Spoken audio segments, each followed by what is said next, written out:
China suspends economic dialogue with Australia as relations curdle. Um, China definitely suspended on Thursday all activity under China-Australia strategic economic dialogue.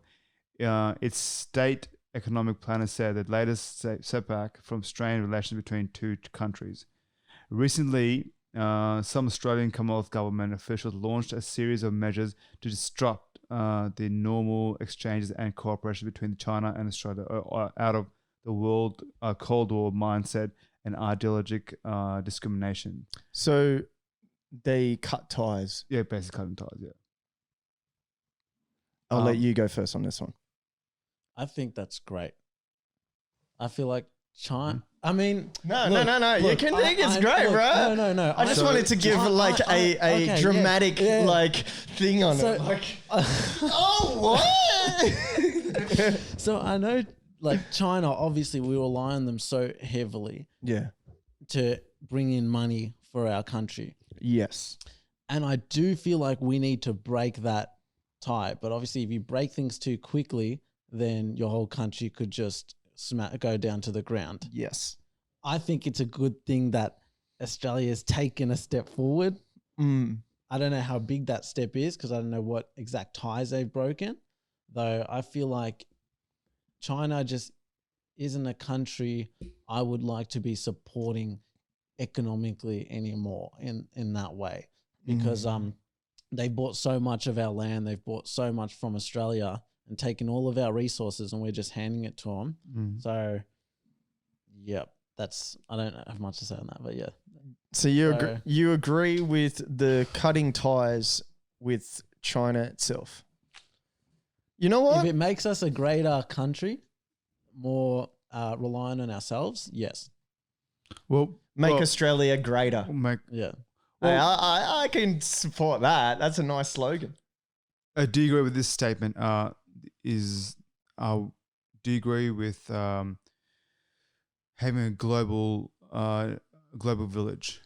What? Being a global village. That's what we are. Global village. That's what we are. We need each other, right? We are. Being in a global village. I told you he's a bit lefty, isn't he? Yeah. Global village. Well, it all comes down to who's running the place. Who's leading us in this village. Yeah. Sorry? You need good people. You can say it's like a global village, but then it's like, what's the intention? Yes. Yeah. Like who's running the stuff? Are they telling you they're in it for the best of the people, or? Are you happy with the Australian government running us at the moment? No. Because we are too in touch and doing things more so in the best interest of other countries. I do believe. Like whom? Actually, China. No, it's our country as well. Like Freemasons, people in power. Yeah. What? So the rebut to that would be like this global village that you're talking about. Is it the people that's currently brought us to here that is making this global village? Because if you're not happy with the structure that we have right now, how are you going to be happy with these guys that created this structure creating a global village? Well, technically, I'm going to go back. Well, look, Australia's not our land, right? It's not our land at all. And the elder, we keep him. Exactly. He's with it's us. It's not our choice, and it's not the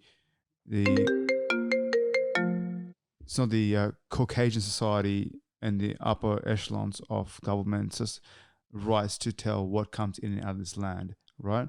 Now, I usually say this, like what I think what's made Australia is all the ethnics that have came to this country. Yes. Like we built so much here. Yeah.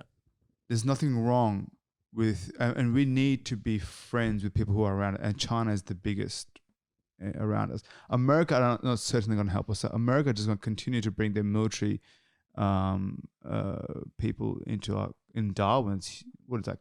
Huge amounts of America. Fuck yeah. So that's what Trump actually. To be honest, that's one of the first things Trump did. Trump said, "Look, we're not going to help you guys out, Australia, whatever, and Australia got it up at the beginning, and we're like, oh shit, so they're going to separate those ties. But what Trump That was Saudi Arabia, not Australia. But yeah, I get what you're saying. But what Trump was trying to do is that start being friends with the neighbors, which is important because we're shutting them off. And China, if it wasn't for China, we would be economically, we would be in a horrible shape. They've invested a lot of money into this country, right? No, I don't know. You can't say that. Infrastructure and of course, you know, let's be honest. Every organization and everything, they all have bad intentions or intentions that don't align with all of our morals and theories, morals and ethics. Yes. Right? Yep. And we always like, oh, well, this is probably the better out of the good, right? Is China better out of the good than Australia supporting itself? What do you think? Can Australia support itself without China? Yes. I feel like the decision making should be more decentralized in a way, and the decisions making not having, let's say, because you say China and being separate in that way. I feel like we should be able to, but then again, that's just bringing it to what I'm trying to say is that we should have, let's say, 50 people in China with the same decision making power as 50 in Australia, 50 in the US, and whatever, all different countries. But those decisions as well need to be in the hands or in the best interest of the people again, because what we see as in the situation we're in now with the United Nations and World Health Organization, how so many countries have signed deals to join them, but that just because we have representatives in each country, it still doesn't mean it's a level playing field or that the decisions being made are in the best interest of the people. So I feel like if we're going to continue with China and obviously have a greater connection with the rest of the world, the people making the decisions, it can't be anyone that's being compromised or bought out. It needs to be an organization or organizations by the people, for the people, and all decision making and communications being transparent for everyone to see, nothing hidden at all. I think that's the way that that's the best way to move forward. 1000%. I agree with that. And this is fuck.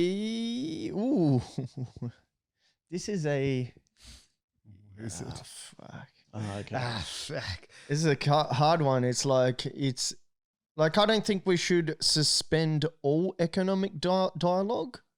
So I'm gonna give a yikes on that. Hold on. First of all, it's not our choice. China suspended economic dialogue. We can't suspend shit. Yeah, no, I know, and that's what I'm yikesing. It shouldn't be a full suspension of dialogue because I think even if it's, you should even speak to your enemies. Like there should never be absolutely no dialogue of anything because you don't get anywhere. So even if it's a enemy in life or whatever it is, you should always have a way to communicate. So that's a yikes from me on that sense. What you got? I think it's a yay because they're exposing themselves as to who they are, at least in the present moment. And from here on, Australia or the rest of the countries around the world will be able to make smarter decisions as to how they deal with China right now. So I don't agree with cutting ties, but hopefully now there can be a communication, see what happened and another way. Yeah. 100. Oh yeah, I like that. That's But how I you know. agree- I agree with your side as well. Like you need to keep that. No, I appreciate that you didn't take the easy route. That's a free thinker right there. All right, what do we got?